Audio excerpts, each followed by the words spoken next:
Magatutukan sa mga transport cooperatives, lakip na ang Western Visayas Transport Cooperative kon WVTC ang pag-improbar sang disiplina sa mga driver, kag kortesiya naman sang passenger assistant officers kon PAWS sa mga modernized buses sining tuig 2025.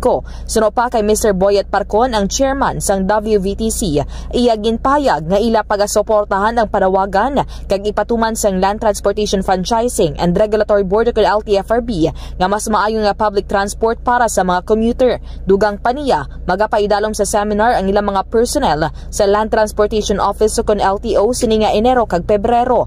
Pahayag pasang natungdan, wala na lagi na tolerar ang huros-huros nga pagmaneho kag hindi maayo nga pagtratar sa mga pasahero. Suno pa kay Parcon, malabo tini pinaagi sa bulig sa mga stakeholders sa public transport, lakip na commuters pinaagi sa pag-report sa mga personnel nga wala nagasunod sa mga polisiya sa dalanon.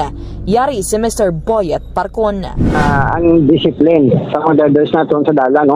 Kahit hindi niya sila nga karira, munang balis niya sila nga karira, kundi kwarta yung pangitaon natin sa dala, hindi yung pagbiyahe, lakin, amo dali sa mga public commuters natin, isa ka pangimutas ang pila nga bulig sa amon, nga dapat gid kung sino nga mga transport co-op, kung sino nga mga bus namon, nga daw nakita nila, nga daw hindi sila tawag natin balat.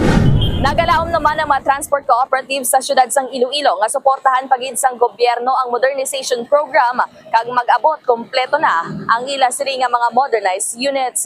Report nagikan sa syudad sang Iloilo, inisi ka K5 Kim Montaño Kaluyo para sa Kampiyon nga Balita. Serbisyo publiko kag kalingawan sa Iloilo, K5 News FM.